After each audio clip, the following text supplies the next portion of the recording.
the last time, and I don't remember where it was. Anybody remember where it was? Was it Orlando? Was it oh, that's right. It was close by. It was Minneapolis. So here's a picture of our group. Whoops. Oh, not that one yet. There's a close-up picture of our group. Yeah, now I recognize. So we want to take a group that's coming next summer. Not this summer right now. Next summer, we want to take a group, and it's going to be in Houston, Texas. And it's going to be in July 13th, I think. It'll probably say it up on the screen here in just a minute if you can see it.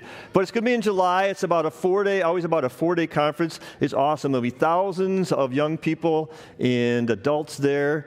And it's so hard to even begin to describe what it's like.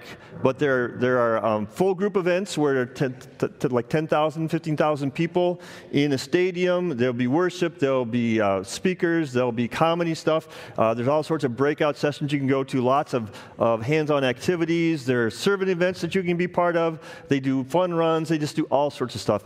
It is awesome. I've been to about 6 of them myself, and I wish that I could go again. They are so great. And I'm just going to show you a little promo video. And I'm sorry about the lights. I can't do anything about it. So bear with it and get at least a glimpse, a feel. This is a promo video using stuff from the last gathering. So here you go.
You have to be 13 by the time the gathering starts, by July, whatever it was.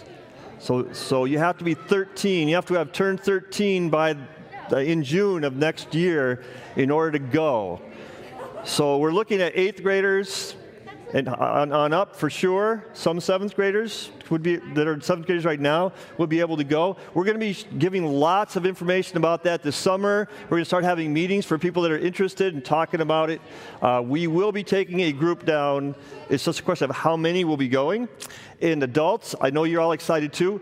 We need adults to go. We need 1 adult for like every 5 students that go. So adults, if you're interested, make sure you keep track and let us know that you're interested in going down as an adult leader, because we're going to need a bunch of them as well. And that's my announcement. All right, so give me a woo if you're excited to go. It looks like we'll have a lot of you signing up So here. many people are going to go. Wow. Okay, you're all committed. We'll get a whole plane Wrote your name for down. Just Peace Youth. Okay, so it's game time. The best time. Game time. We do need, how many volunteers tonight? At least 8? we need 8 volunteers tonight. 8 volunteers. Approximately 8 volunteers. If you haven't ever volunteered and you're thinking, maybe this is my night, it's your night. It's your night. Yes, if Just you letting you haven't, know. Oh, tonight man. is your chance. Riley, you gonna pick 4 and I'm gonna pick 4? Well, I'm gonna pick from this side over here because there's not as many. Okay. Let me see if Wild I see any ones. unfamiliar All right, faces. 2 in the back for sure. You guys can come. Okay, I okay. don't recognize. You 2? Yes, you can come. That's 3. Okay. Right there. No, sorry. Yep. There we go. Blue And sweatshirt. Miguel. Yep, that's you. I've got 4. You got 4? I have 4. All right, sweet. Okay, Riley's gonna explain the directions, so you guys have to listen up really good, because it's a tricky game. Okay. So yeah, we're basically doing 2 teams right now.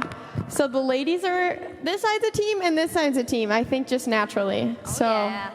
you're gonna do one versus the other. So the first 2 in line, you guys are gonna go first. And so this game is called Famous Last Words. So you're gonna have 30 seconds, and you're gonna go back and forth saying a word that pertains to a topic. So the first topic is going to be animals.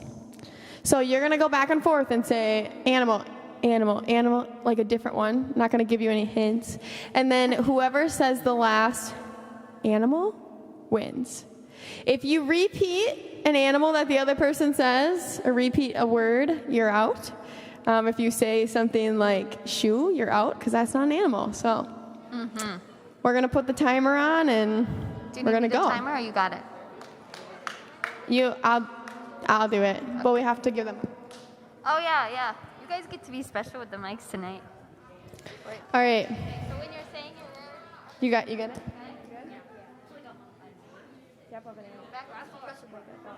just on. 30 seconds. So we'll go back and forth. Yeah, you'll talk to me and say your... All right. Are you guys ready? Yeah.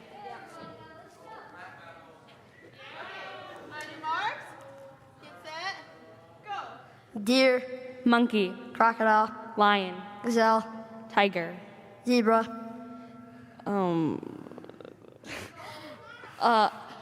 shark, fish, whale, giraffe, bear, snake,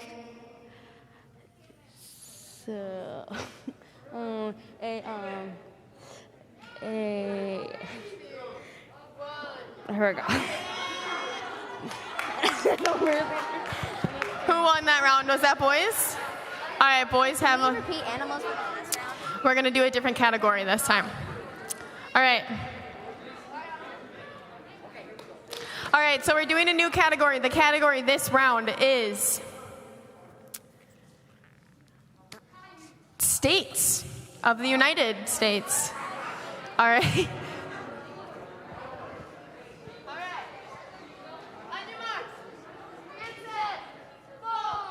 Pennsylvania, Wisconsin, Minnesota, Kentucky, Illinois, South Carolina, California, North Carolina,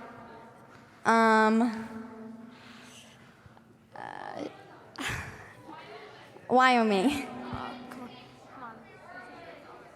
Florida, Texas, Washington, Arizona. That was the girls. That was one for the girls. Give them a round of applause. Give them a round of applause. Come on. That was good thinking. Good thinking. Next up. Kate is going to tell us our new category. Our next category is vegetables. Vegetables. Yeah.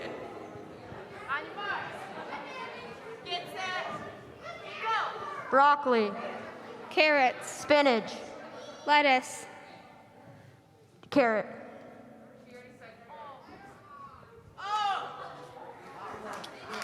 Hey, it happens. All right. So I think we're at 2 for the girls, 2 for this side, 1 for this side. All right. Our last category is fruits, oh, you should have seen it coming. I mean, come on. Fruit. All right, remember, no helping your teammates. No hints. No words. All right, perfect. Are you ready?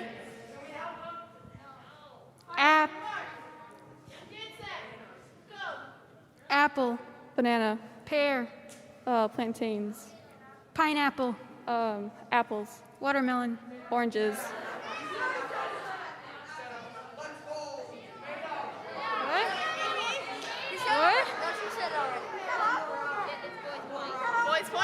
Boys point. Do you want to know what that means? It's a tie. One more? Okay. So you pick the person that you want from your team to put forward for the tiebreaker. Who's your strongest player? You can go. You gotta vote someone forward. Bring them up. Bring them up. You got Who we voting? Who we voting? All right. Bring forth your. All right. Okay, we got this team. This team. Who we got? Anybody? Miguel, you got this? Miguel's got it. Okay. So, our category for the final round is going to be Musical instruments. absolutely. All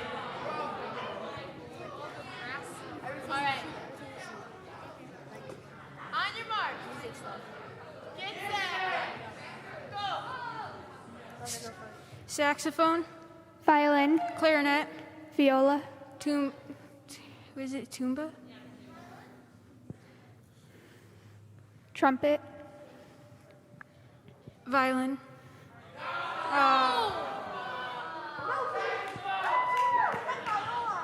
Yeah, she did say viola. yeah, Okay, keep going, I guess. Go, you got 10 seconds. Piano. Piano. voice, Drums. Wait, I was gonna say. Next time. Great job to both teams. We have prizes for all of you because you are all winners. All right? You guys did Let's so talk about good. it. It's kind of a game where you're under pressure. I feel it. You guys Oh boy, look at these good prizes for these volunteers. You guys, trade if you want. you should have come up. You should have raised your hand. Trade. Absolutely. Absolutely. Thank Give you a guys hand so to the much for coming up. volunteers.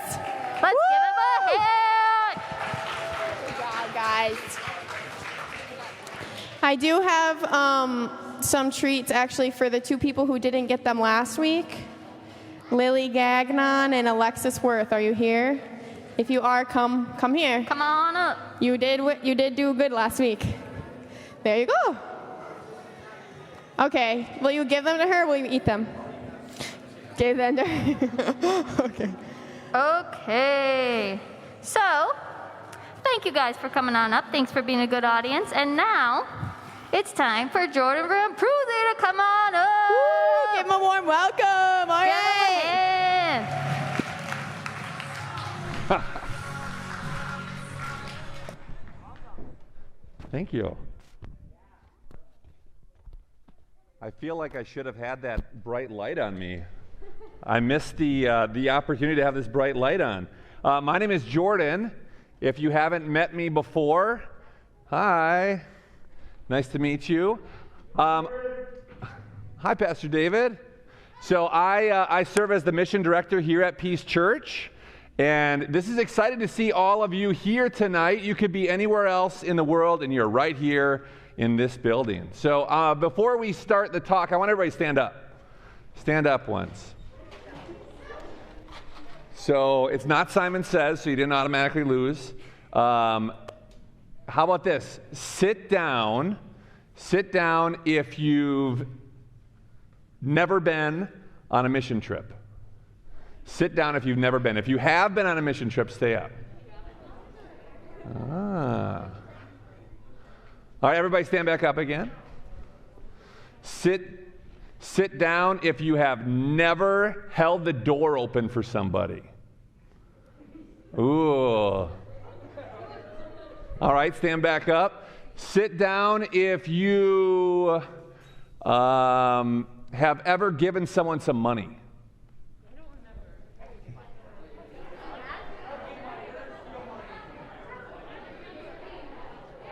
Okay, everybody stand back up again. Sit down if you've ever helped a neighbor out. Or if you haven't helped a neighbor out. Sit down if you haven't helped a neighbor out. So like yard work, raked their leaves, picked up their mail, brought their garbage can up. All right, stand up. Sit down if you are a Minnesota Vikings fan. Yeah. I'm also a Minnesota Vikings fan. That was just to get you to boo me, and yeah, that's fine. All right, and last one, stand up if you love Jesus. And stay standing. Woo! All right.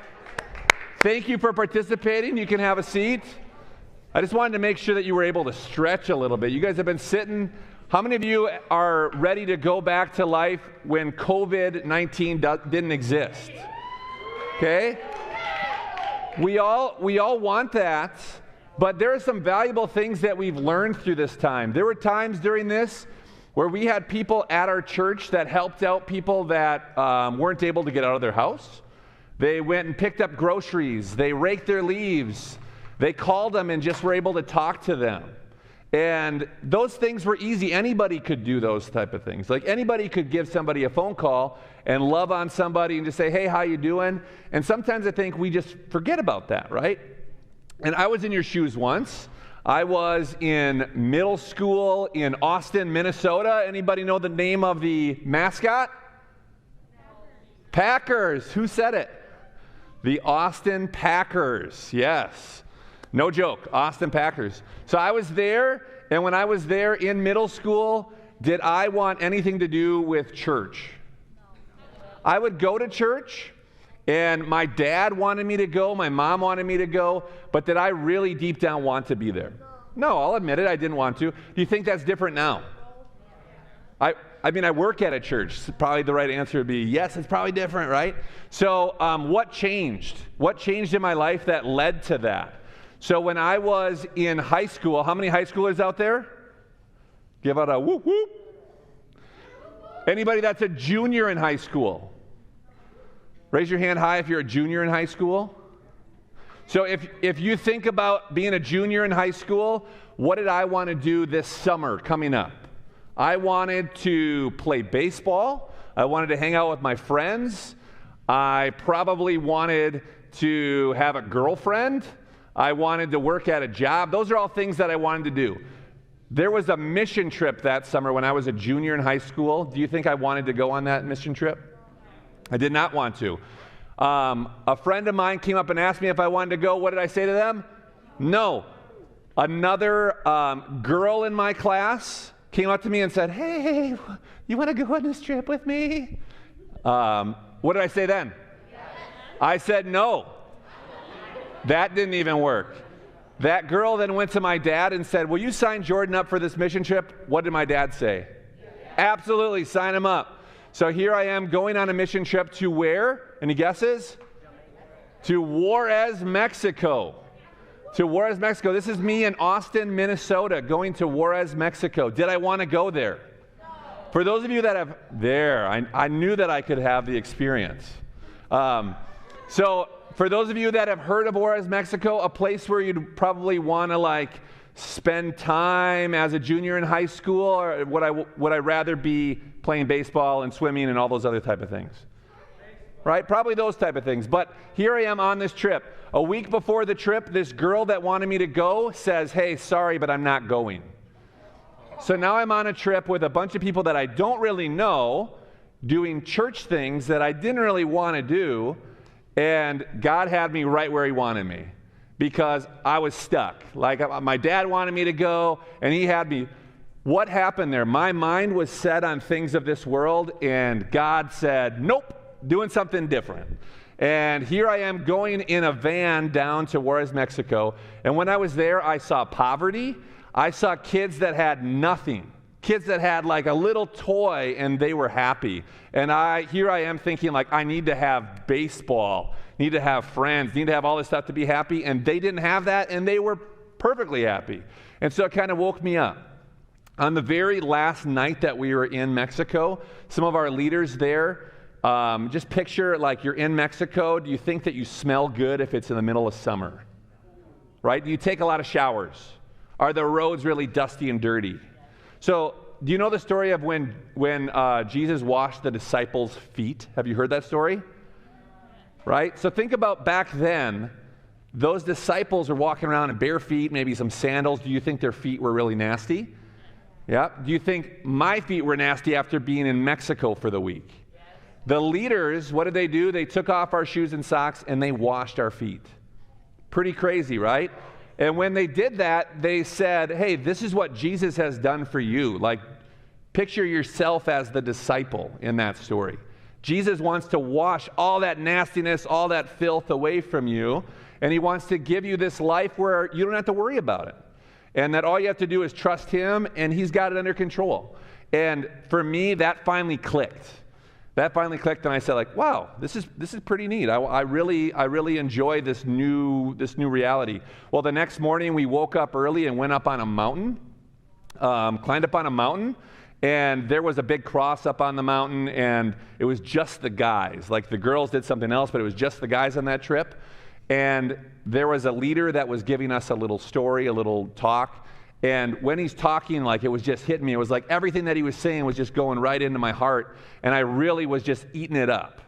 And here it is, pitch black, looking over the city, just seeing little lights on. And at the end of that talk, we start singing. And when we start singing, we sing the song, "Open the Eyes of My Heart, Lord." Do you know that song? So it's an older one, but it goes, "Open the eyes of my heart, Lord." Yeah, you're probably going to sign me to a record deal after that, right? Pretty good?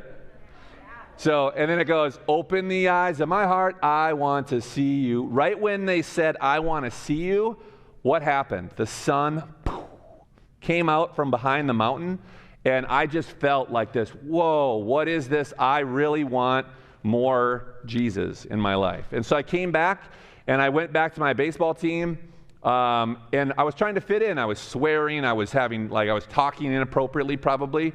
And I started praying. I started saying, like, "God, help me to fix that in my life. I see that as something that's kind of keeping me back from just being who you want me to be." And so I started praying about that.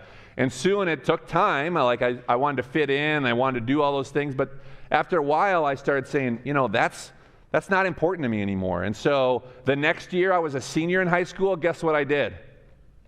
I signed up to go on the mission trip by myself, right? I signed up and said, "I'm going. Who's coming with me?" When I was a freshman in college, what did I do my freshman year during winter break? I said, "Going back on a mission trip." And by the time that I had gone through college, like, that was just ingrained in me. Do you remember Hurricane Katrina? Yeah. Hurricane Katrina, I signed up to go down there. Do you know what my job was? So the hurricane had just hit. Boom, boom, boom. All the water rose up. All these houses had water in it for months and months and months. My job was to go into these houses and take out all the nasty stuff. Think about a washer. That washer was filled with water for months. Nobody had been in there. Do you think that washer smelled good? Yeah. Do you think there was mold all over the place? Yeah. Why would I, at the time I was a junior, why would I ever want to spend my spring break? Think about what the world tells you college kids do on their spring break, right? The world says this is what college students do. But what did I want to do? I wanted to go down and serve in this nasty, dirty house, helping gut out things just because I love Jesus, and I said, that's important to me. And so something changed in my life, but it wasn't like a quick, easy thing. It was a slow, gradual thing that I just said, like, man, I want more of that. And so what are things that you could do? What are some things that you as students could do? I mean, it starts small. Could it be that you're probably surrounding yourself with friends, and maybe you slowly start to invite them to things, or you slowly start to talk about things that you normally wouldn't talk about with them. Maybe it is you see somebody sitting by themselves at the cafeteria. I know you could probably have to be 6 feet away from them right now, but somebody that doesn't normally have friends around them, and you just say, hey, I'm going to show them some love and some happiness today. Can anybody do that? Right? Could you look at your neighbor next door to you and say, man, their garbage can is down by the road. It's already been picked up. I'm going to bring it up to the house. Do you think those things really, really show somebody that you care? Do you think when people see that, they say, what's different about that person? Right? When people look at you and they see those types of things that you're doing, they're going to start to say, I want more of that. Like, whatever that guy's doing, whatever is in his heart, I want to be around that person.